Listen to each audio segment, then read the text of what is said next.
Saya tahu, karena setiap anak yang dijebloskan ke dalam penjara itu selalu disuruh siapa nomor yang bisa kamu hubungi, atau alamatmu mana yang bisa berkirim surat atau berkabar atas keberadaanmu di sini sekarang. Biasanya prosedurnya begitu kalau di sana. Nah makanya saya tanya, yang mau ditolongnya mintanya tolong yang kayak gimana, Mbak?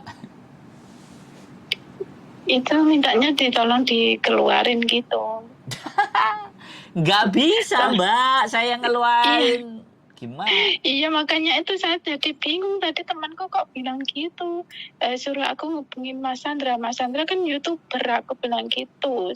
Ya udah kamu hubungin aja, aku bilang gitu ya. Nah, Ya, sekarang gini loh, itu kan sudah kasus, Mbak. iya, Kasus ya di pengadilan dong selesainya.